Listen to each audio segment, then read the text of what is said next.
La semana recién pasado, el domingo recién pasado, estuvimos hablando el tema en lo mejor de la tierra.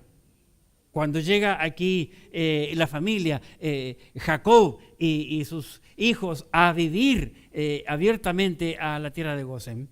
Entonces dice la Biblia que Faraón le dice a José: en la tierra de Egipto delante de ti está, en lo mejor de la tierra que vivan ellos. Esa frase me llamó mucho la atención, por la cual fue la frase en la que me basé para el mensaje de la semana pasada, basada aquí en Génesis capítulo 47, del 1 al 6. Y vimos allí que la tierra era la tierra de Gosén, ¿verdad? Que Dios había tenido reservada para los hebreos. Ningún egipcio vivía allí. Y luego vimos que se había profetizado. Dios había profetizado en el pasado las promesas para Abraham, y luego Faraón ya venía diciéndole a José que la tierra iba a ser de ellos, todo el oro, la riqueza iba a ser de ellos, ¿verdad? Y con el tiempo muere este Faraón que conocía a José, sube otro Faraón, ¿verdad? Comienza la esclavitud y todo ese tipo de cosas. Y luego, al concluir el pasaje, vimos que Dios había enriquecido a los hebreos gracias a todo el oro que ellos le dieron, ¿verdad? Así que hoy día vamos a ver la segunda parte para terminar este mensaje que nos alcancé la semana pasada. Dios había dicho a través de Faraón a José que en lo mejor de la tierra debía de habitar la nación hebrea, en lo mejor de la tierra.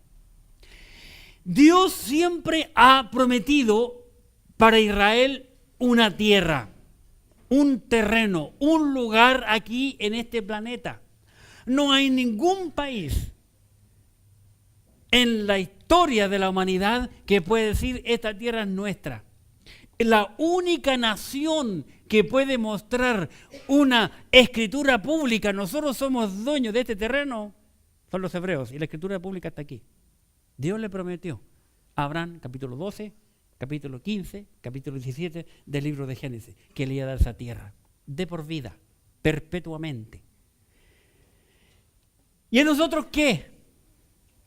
Es la pregunta que me vino a mi mente. Por eso entramos a esa segunda parte del mensaje. Así que al entrar Jacob con José a Egipto, antes de entrar, ¿qué hace José? Lo vimos la semana anterior, que él va a Berseba.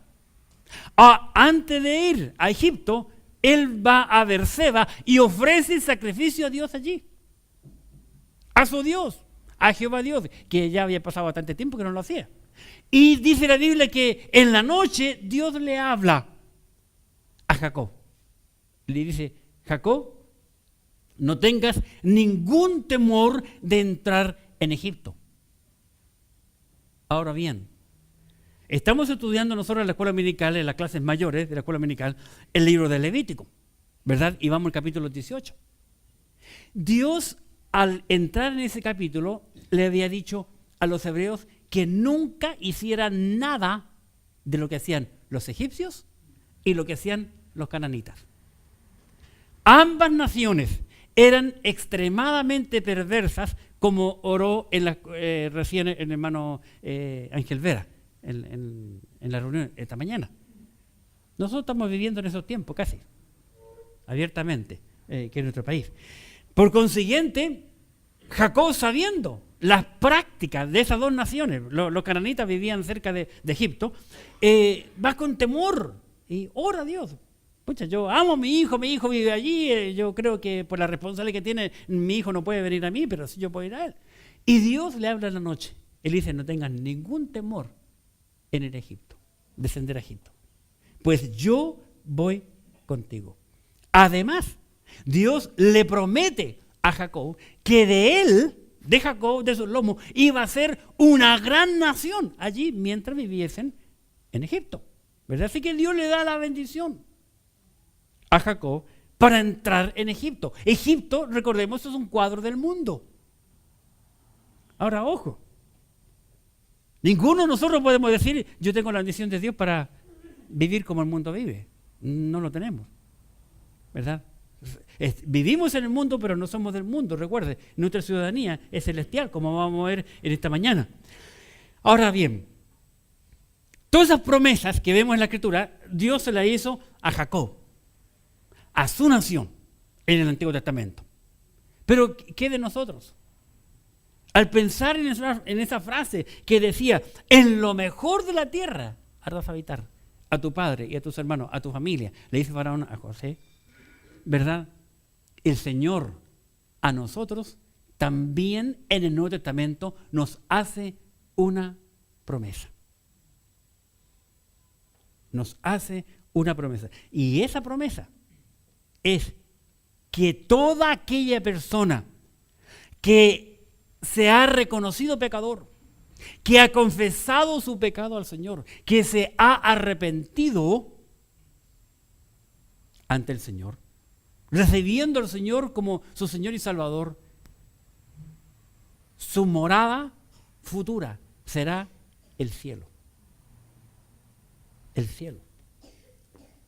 Los hebreos todos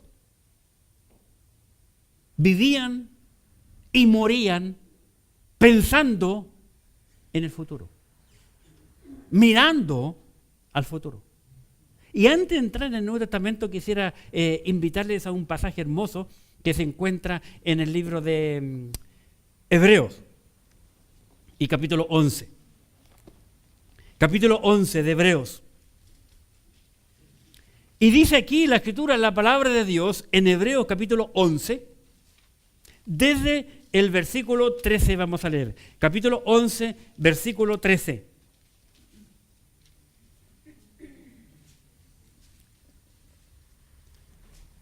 Hermano David, ¿puede encender la luz arriba tuyo ahí? Arriba tuyo, hay una luz. Eso. Dice, 11:13, observemos la Escritura. Conforme a la fe, murieron todos estos sin haber recibido lo prometido, sino mirándolo de lejos y creyéndolo y saludándolo y confesando que eran extranjeros y peregrinos sobre esta tierra. Porque los que estos dicen claramente dan a entender que buscan una patria. Pues si hubiesen estado pensando en aquella de donde salieron, ciertamente tenían tiempo de volver. Pero anhelaban una, observen, mejor. Una patria mejor. Esto es, celestial.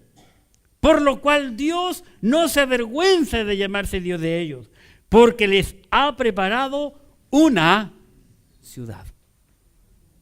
Dios siempre le promete al hombre algo bueno, como le prometió a los hebreos. Una tierra buena, una tierra que iba a fluir, dice la Biblia, leche y miel.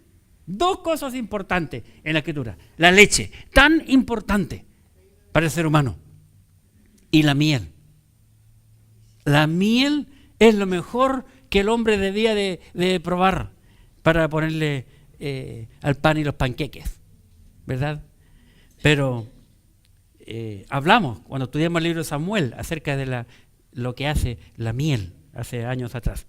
Así que a nosotros el Señor nos ha prometido el cielo, no una tierra aquí, no un terreno aquí. Aunque nosotros luchamos y nos sacrificamos por tener algo aquí en la tierra, esto va a quedar aquí. Dice la Biblia que va a ser para los abominables de la tierra. En la tribulación, dice la Biblia que la gente va a tomar su oro, su plata. ¿Saben lo que van a hacer con eso? Lo van a sacar a las calles y en las calles va a haber rumas. Dice la Biblia, rumas de oro y de plata, porque no va a servir de nada si tú no estás marcado. Va a estar botado en las calles. El Señor nos ha prometido algo diferente. El Señor, dice la Biblia, que viene del cielo. Por algo. Veamos, por favor, Primera de Tesalonicenses, capítulo 1.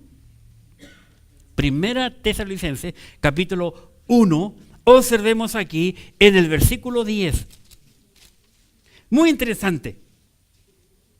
Y esperar de los cielos a su Hijo, el cual resucitó de los muertos, a Jesús, quien nos libra de la ira venidera. Esa ira está pronto a llegar aquí a la tierra. Va a venir. Pero antes que llegue aquí a la tierra, el Señor va a sacar a los suyos, a su iglesia. Al retirar el Señor su Santo Espíritu de la tierra, saldrán cada uno de los creyentes. Él viene del cielo. ¿Por qué? Porque Él es quien dio su vida por nosotros, los pecadores. Y el Señor nos llevará allá. ¿Por qué? Vamos a la Biblia. Segunda carta del apóstol Pablo a los Corintios. Así que no nos ofrece nada que en la tierra, sino arriba. Arriba. Completamente arriba. Segunda carta del apóstol Pablo a los Corintios y en el capítulo 5. Segunda carta a los Corintios, capítulo 5, versículo 1.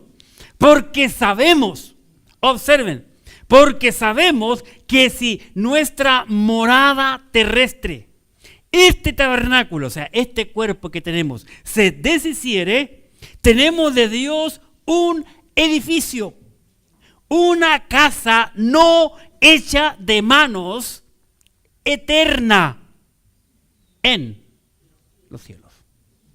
Así que la morada que el Señor nos ofrece es algo eterno para siempre. Cuando estemos allá no vamos a anhelar nada de acá. El problema es que el hombre siempre, cuando piensa en allá, lo piensa con esta mente, con lo que conocemos, con lo que vemos, con lo que tocamos. Y olvidamos que antes de ir allá, nuestro cuerpo, todo nuestro ser va a ser cambiado. Vamos a tener la mente de Cristo. No pensando como seres humanos, no pensando en lo terrenal. Tenemos, dice, de Dios un edificio, una casa hecha no de manos.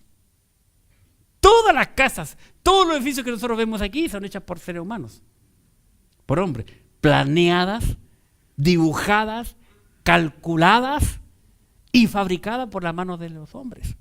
Pero las de ella no. Porque no vamos a estar en la tierra, sino en el cielo. Eterna, y es eterna.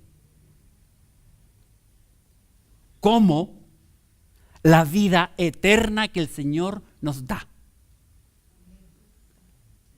Lamentablemente hay mucha gente, muchas iglesias en la tierra que enseñan al hombre que si el hombre peca, pierde la salvación. Dios no da las cosas de a poco, las da eternas. Así como Él da la vida eterna, da una posición en el cielo que será eterna también. ¿Por qué? Porque lo está dando el Señor. El Señor no hace las cosas como nosotros. ¿Verdad que cuando nos enojamos queremos quitar como los niños? Esto es mío. Y no, Dios no trabaja así, de ningún modo, gracias al Señor, ¿verdad? El Señor nos tiene en el cielo algo. Vamos allá. Filipenses capítulo 3, por favor. En el libro de Filipenses, capítulo 3, y en el versículo 20. Filipenses capítulo 3, versículo 20. Dice, mas nuestra ciudadanía está en Santiago de Chile. Dice, qué bueno, porque en la mía tampoco, en mi Biblia tampoco. Dice, mas nuestra ciudadanía está en los cielos, de donde también esperamos al Salvador. Esto es, al Señor Jesucristo. Le esperamos del cielo, porque Él es de arriba. Amén.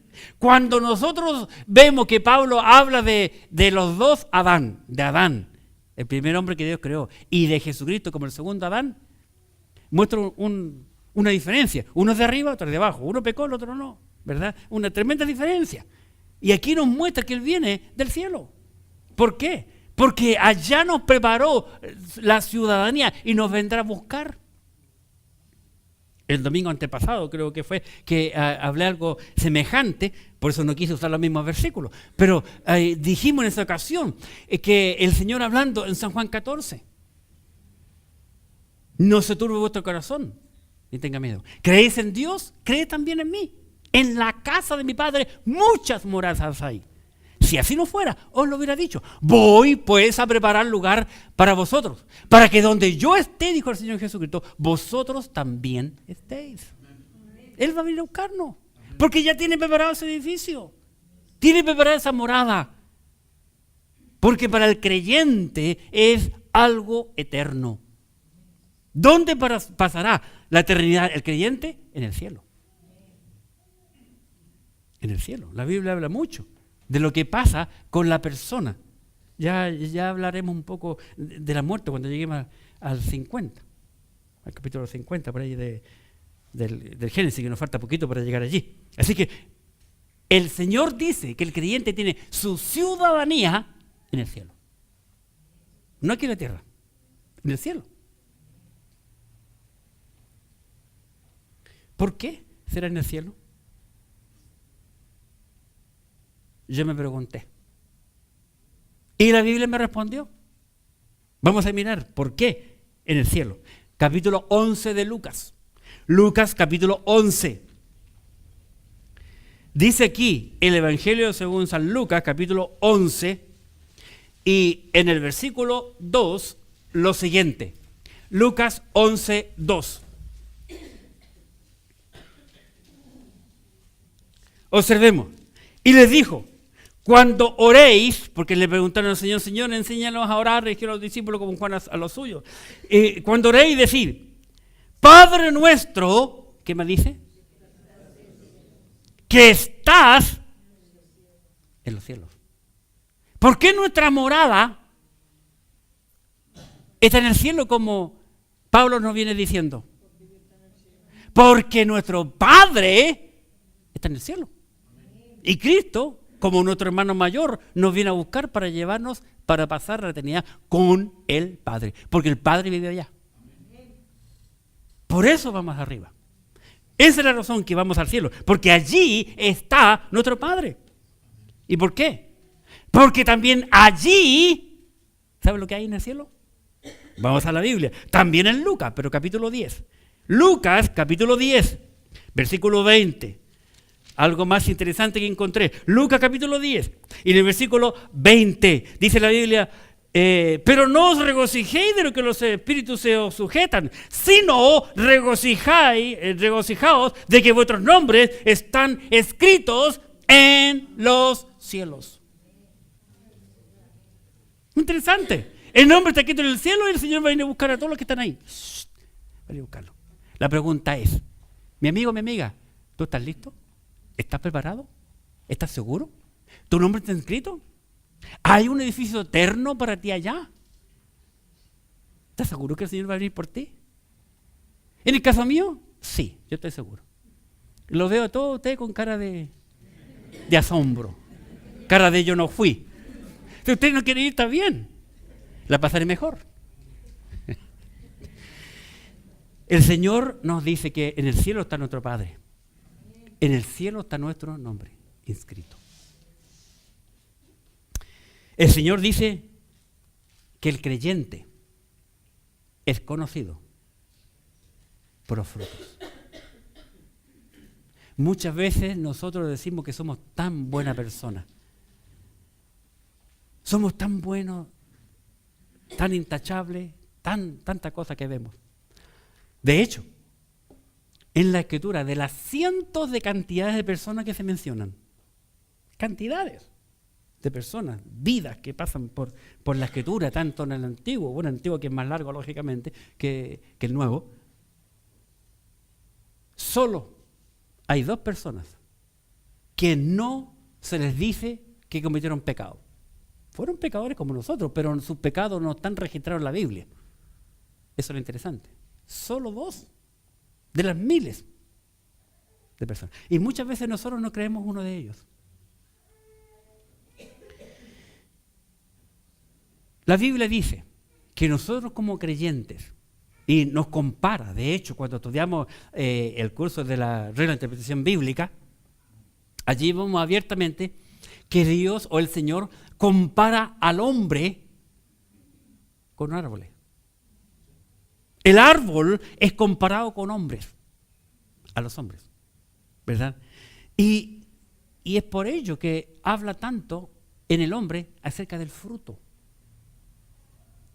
Tenemos el pensamiento, y lastimosamente eso nos enseñaron nuestros padres en el pasado, en nuestra iglesia y muchas otras iglesias que yo conozco, lamentablemente, una instrucción bíblica muy pobre, muy superficial, muy light, como se menciona hoy en día, en donde se dice que para ser salvo tan solo hay que levantar la mano. ¿Quieres estar a Cristo? Bien, ya, eres salvo, te declaro salvo. O, yo oré para ser salvo. Bien. Capítulo, versículo, donde diga que la persona puede ser salvada porque levantó la mano. No hay. Nunca, no hay ni un caso. Que diga que porque oró fue salvo. La cosa va mucho más allá. Como dice el Proverbio capítulo 28, versículo 13. ¿Verdad? La Escritura, como digo, dice que el creyente es comparado como un árbol y se conoce por su fruto. Ahí se conoce el buen árbol o el mal árbol. Vamos a la Biblia. Lucas capítulo 6, por favor. Lucas 6. Aquí en Evangelio de Lucas y el capítulo 6, la Escritura, la palabra de Dios hablando nos dice en Lucas capítulo 6, versículo 44, porque cada árbol se conoce por su fruto.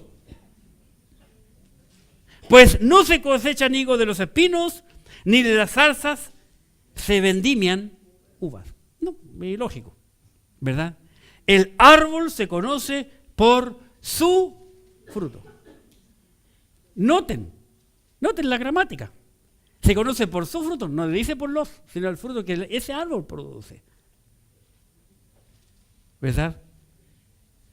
Es como el tema de la salvación. La salvación es algo totalmente individual, es personal. Nadie puede tomar los frutos de otro, robarle los frutos a otro. No, yo los frutos que yo produzco como árbol. Por eso, que la Escritura, la palabra de Dios, nos insta a nosotros, como creyentes, a siempre permanecer en Cristo. Cuando nosotros estamos en Él, vamos a brillar para Él. Pero hoy en día, yo veo en muchos creyentes e iglesias que los creyentes se están apartando del Señor, van en pos de otras cosas, entreteniéndose en otras cosas que no es la palabra de Dios y que no es el Señor mismo. En el libro de San Juan, capítulo 15, por favor en su Biblia, San Juan, capítulo 15, y en el versículo 5, la Escritura dice lo siguiente. San Juan, capítulo 15, versículo 5. Hablando Cristo mismo, dice aquí, yo soy la vid. Sabemos que Él es la vid verdadera. Hablamos de la vid hace un tiempo atrás también, un domingo por la mañana. Yo soy la vid, vosotros los pámpanos. El que permanece en mí y yo en Él, este lleva, ¿qué dice? Mucho fruto. Porque separado de mí, nada podéis hacer. Si nosotros sacamos de una vid, de una parra, una cepa, como le llaman los argentinos, un racimo antes que vayan creciendo, lo cortamos y lo podemos colgar al lado con un hilo, al lado de esa parra, se va a morir. Aunque la tengamos cerca. ¿Por qué? Porque no está unida. No está recibiendo la savia de la planta para poder vivir. El creyente cree que puede vivir solo. Muchos creyentes con facilidad dejan de congregarse. Lo primero que hace el creyente, dejar de congregarse. Dejar de leer la Biblia, dejar de orar. Dejar de servir al Señor. Dejar de discipular. De evangelizar. A través de toda la historia de los hebreos, como estamos empapados los hebreos, yo enseñando los domingos en la mañana Génesis, la escuela dominical Levítico, vemos que Dios siempre les dio a los hebreos, ¿verdad? Fueron rebeldes, contumaces, se mimetizaron con las otras naciones, como a ver en el libro de Levítico, poco a poco, viviendo ahí en Egipto, actuaron como ellos. Llegaron a ser como ellos. Al salir, vimos la semana pasada, hacen su propio Dios. Porque es lo que vieron, lo que oyeron, lo que aprendieron en sus vidas, ¿verdad? Y ojo, nosotros tenemos que cuidarnos. Porque hoy en día el creyente está siendo bombardeado por muchas otras cosas que son mucho más entretenidas que leer la Biblia. Pues, ¿quién quiere leer la Biblia en el día de hoy? ¿Quién la quiere leer? ¿Saben que la Biblia ha sido y es el libro más vendido? Pero nadie lo quiere reconocer como bestseller. Nunca. Y nunca lo reconocerán, porque esas mediciones las hacen la gente no creyente. La Biblia es el libro más vendido.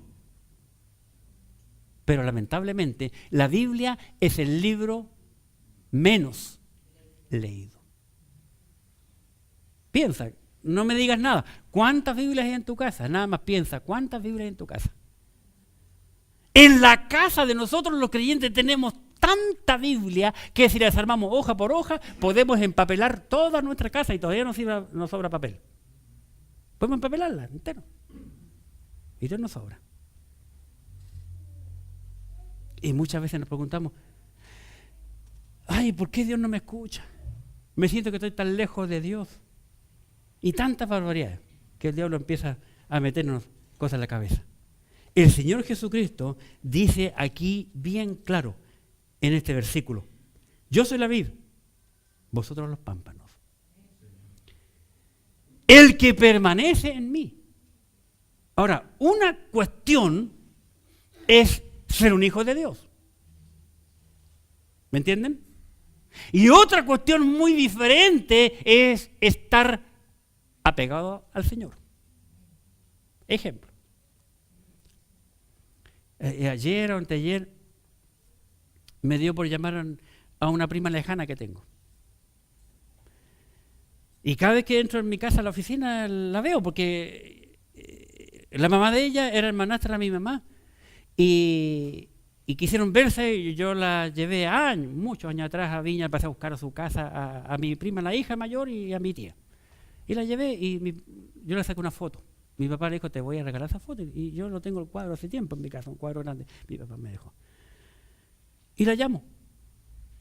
Y me dice ella, oye primo, ¿por qué será? Lo mismo que me dijo un tío de ambos. ¿Por qué será que cuando se muere alguien, es ahí la ocasión para vernos? Y ella me preguntó por ese tío, y yo le digo, mira, perdimos todo rastro de él.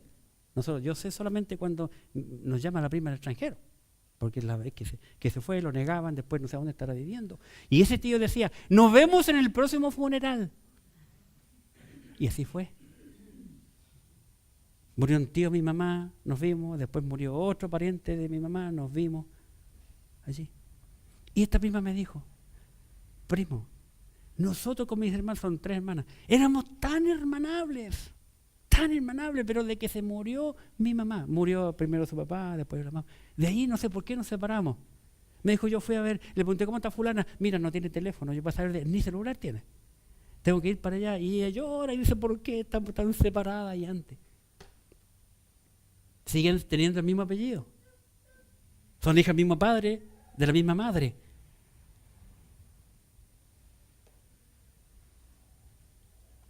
A través de la Biblia, nosotros vemos que el Señor nunca se separa de nosotros. Somos nosotros que dejamos la mano de Él. y nos vamos y hacemos todas las barbaridades y después queremos que Él nos tome, ¿verdad? Y nos perdone como un abuelito bueno, como un viejito bueno, ¿verdad? Como que está ciego. No, vamos a ver en la Biblia que los ciegos que muestra la Biblia estaban ciegos, pero no tontos. Vamos a ver uno en este mismo Génesis. Sabía lo que estaba haciendo, ¿verdad? Entonces, separado de mí nada podéis hacer. Ya, el que permanece en mí y yo en él, este lleva mucho fruto. El problema está que nosotros no estamos produciendo nada nada bueno para el Señor porque no estamos unidos a Él, tomados a Él. Nuestra vida no está siendo como Él quiere que sea. Ese es el problema en nosotros. ¿Qué más? Versículo 8, mismo Juan capítulo 15. De hecho, ustedes pueden leer todo ese pasaje Juan 15 y van a encontrar que la palabra permanecer o su semejante aparece 11 veces. 11 veces. Así que tiene mucha importancia el permanecer. Versículo 8, San Juan 15, dice la Escritura: en esto he glorificado a mi Padre, en que llevéis mucho fruto y seáis así mis discípulos. Tres cosas importantes encontramos aquí en este versículo. Primero, es que el creyente puede glorificar al Padre, ¿sabían? Como el Hijo puede darle privilegios y honores y alegrías al papá. Como también el mismo Hijo puede darle vergüenza, dolor, sufrimiento. Tiene las dos opciones. El creyente lo mismo. Pero el problema está que nosotros muchas veces no le damos la gloria a Él. Estamos dándole la gloria a nosotros mismos o le damos la gloria al diablo y cuando oramos estamos afligidos y queremos que Dios nos responda inmediatamente. Y si no nos responde inmediatamente nos enojamos. No hay mal, iglesia. No diezmo más. No oro más. No gano alma. Así como un niño pequeño. El creyente puede darle la gloria a Dios. El creyente puede llevar mucho fruto. Y el creyente aquí puede ser su discípulo, si así lo desea. El problema es que muchas veces no queremos serlo. El Señor nos ha hecho a cada uno de nosotros apto para glorificarle, para dar mucho fruto, para ser su discípulo. Apto. En el ser humano, en el hombre, hay tanto hombres como mujeres que son estériles. Mujeres que no pueden dar a luz, como hombres que no pueden engendrar. Los hay. Y muchos en nuestro país, hay muchos. Pero espiritualmente no hay ningún caso en todas las escrituras que un hombre sea estéril espiritualmente. No hay. Espiritualmente hablando no hay. Ahora, existen, sí. ¿Por qué existen? Porque nosotros no queremos entender, ni hacer, ni creer lo que dice la Biblia. Esa es la diferencia. No somos como los antiguos, que anhelaban, pensaban, querían una patria mejor. Lo anhelaban, dicen. Vivían con esa mente y pensando en el futuro. Pero nosotros pensamos cualquier cosa menos en lo que dice la Escritura, la palabra de Dios. El creyente tiene la responsabilidad de llevar fruto para Dios. Esto no solo lo dice Jesús aquí en San Juan 15, sino que también el apóstol Pablo da en el mismo clavo. Mire, Romanos capítulo 7, por favor, en su Biblia. Romanos capítulo 7. ¿Qué dice la Escritura aquí? En Romanos capítulo 7. Veamos, por favor. Romanos capítulo 7 y en el versículo 4. Así también vosotros, hermanos míos, habéis muerto a la ley mediante el cuerpo de Cristo para que seáis de otro, del que resucitó de los muertos, a fin, o ¿para qué? ¿Para qué eres de otro que te resucitó de los muertos? ¿Para qué eres un hijo de Dios? A fin de que llevemos, que dice, fruto para Dios. Llevemos fruto para Dios. Esa es la responsabilidad que tengo yo y la responsabilidad que tienes tú, cada individuo. Y cada creyente está hecho apto para dar fruto. Cada uno de nosotros. Ninguno puede decir, ay, Señor, que yo no tenía responsabilidad en la iglesia, yo no era maestro, yo no era diácono, yo no era el pastor, yo no era nada. No, cada creyente. No hay que tener ningún don especial. Absoluto, no hay que tener ninguna preparación. Solo conocer un poco la Biblia y ya. Con lo poco que sé, yo puedo compartir la palabra de Dios. El creyente debe de llevar fruto para toda buena obra. Colosenses capítulo 1, que dice Pablo aquí, Colosenses capítulo 1. Y dice aquí en el versículo 10, Colosenses capítulo 1, versículo 10, para que andéis como es digno del Señor, agradándole en todo, llevando fruto en toda buena obra y creciendo en el conocimiento de Dios. Cosas importantes que encontramos aquí que el creyente debe de hacer. Así que el creyente debe de andar primero como es digno del Señor. ¿Cómo andaría el Señor? ¿Cómo caminaba? ¿Cómo se vestía? ¿Cómo hablaba? ¿Cómo pensaba? ¿Cómo actuaba? ¿Verdad? Agradándole en todo al Señor. Muchas veces, hermanos, la gente que no conoce la Escritura, cuando, por ejemplo, si se enoja conmigo, como el pastor, deja de servir al Señor en la iglesia. ¿Qué tiene que ver el Señor conmigo? Si se enojó conmigo, ¿por qué va a dejar de congregarse si la iglesia es del Señor, no mía? Entonces la gente piensa, que yo me voy a desquitar. Y no sabe que al desquitarse hacia mi persona, se está haciendo mal a sí mismo.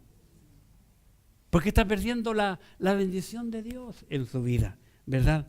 Agradándole en todo, llevando fruto en toda buena obra. Mientras tengamos la posibilidad de hacer el bien, hermanos, hagámoslo. Hagámoslo. Todo lo que está al alcance de vuestra mano, hazlo conforme a tu fuerza, dice la Escritura, la palabra de Dios. Y creciendo en el conocimiento de Dios. ¿Tú estás más grande espiritualmente hablando? ¿Estás mejor este mes que el mes pasado, espiritualmente hablando? Si no estás mejorando, si no estás creciendo, algo está pasando en tu vida. Entonces tenemos que siempre estar analizándolo. En el cielo habrá muchas sorpresas cuando lleguemos. Muchas sorpresas. Pero para poder entrar al cielo hay solo una entrada. Una puerta. Solo. Hechos capítulo 4. Hechos capítulo 4. Dice aquí en Hechos capítulo 4 y en el versículo 12. Hechos capítulo 4, versículo 12. Dice, y en ningún otro hay salvación. En ningún otro hay salvación. Porque no hay otro nombre bajo, ¿qué dice? El cielo. Mi amigo, mi amiga, ¿tú quieres ir al cielo? Mi hermano, ¿quiere ir al cielo? La Biblia dice que no hay ningún otro nombre bajo el cielo. No hay ningún otro nombre bajo el cielo dado a los hombres en que podamos ser salvos. Hay un solo nombre. Y ese nombre es Jesucristo. No hay otro nombre. No hay otra forma. No hay, ¿cómo decía mi hijo? Un atajo. No hay atajos. Hay una sola puerta. Porque hay un solo camino. Jesucristo dijo, yo soy el camino y la verdad y la vida. Nadie viene al Padre sino por mí. Nadie. Hay un solo lugar. Por una sola puerta. Igual que los pastores hebreos en el Antiguo Testamento, cuando hacían sus cercos, sus rebaños, tenían una sola puerta. Y ahí en la puerta, cuando abrían, sacaban los palos para que sacan las ovejas, dejaban una. A través de que era la vara y medía la altura de los animales. Y ellos sabían, las contaban, sabían, las conocían por su nombre. Cuando salían y cuando entraban. Hay una sola puerta. Nadie, dice la Biblia, que puede saltar por arriba, porque es el ladrón y el salteador, dice. Entonces, una sola puerta, una sola persona. ¿En quién podemos tener la vida eterna? Se llama Jesucristo. No hay otro nombre bajo el cielo dado a los hombres en que podamos ser salvos. Una sola puerta. Si tú quieres ir al cielo, estamos hablando del cielo, el Señor nos permite el cielo. Hay una sola forma de entrar. Y esa es creyendo en Jesucristo. En segundo lugar, para concluir, el Señor nos ha dado a los creyentes una herencia. Una herencia. Primera de Pedro, capítulo 1. Primera de Pedro, capítulo 1. Dice aquí en Primera de Pedro, capítulo 1 y versículo 3. Bendito, Primera de Pedro 1:3. Bendito el Dios y Padre de nuestro Señor Jesucristo, que según su grande misericordia nos hizo renacer, nacer de nuevo, para una esperanza viva, por la resurrección de Jesucristo de los muertos, para una, observen, herencia incorruptible, incontaminada e inmarcesible, reservada, ¿dónde? En los cielos para vosotros, dice el apóstol, que sois guardados por el poder de Dios mediante la fe, para alcanzar la salvación que está preparada para ser manifestada en el tiempo postrero. Noten que todo esto es en el cielo, lo que Él nos ha prometido. Y por último, una prueba. La cosa no es tan fácil. Una prueba. Primera carta del apóstol Pablo a los Corintios y el capítulo 3. Primera de Corintios, capítulo 3, versículo 11. 3:11. Primera de Corintios. Dice Primera de Corintios 3:11, porque nadie puede poner otro fundamento que el que está puesto, el cual es Jesucristo. De todo lo que estamos hablando de un fundamento, nadie lo puede cambiar. Dice, es Jesucristo. Versículo 12. Y si sobre este fundamento, sobre la persona de Cristo, estamos hablando, alguien cambia, mimetiza, moldea, pincela, pinta de otro color, y si sobre este fundamento alguno, sobre Cristo, algún creyente edifica oro, plata, piedra preciosa, madera, heno, hojarasca. La obra de cada uno, de cada creyente, se hará manifiesta, porque el día la declarará, pues por el fuego será revelada. Y la obra de cada uno, cual sea, el fuego la probará. Y si permaneciere la obra de alguno que sobre edificó, recibirá recompensa. Si la obra de alguno se quemare, él sufrirá pérdida. Si bien él mismo será salvo, aunque así como por fuego.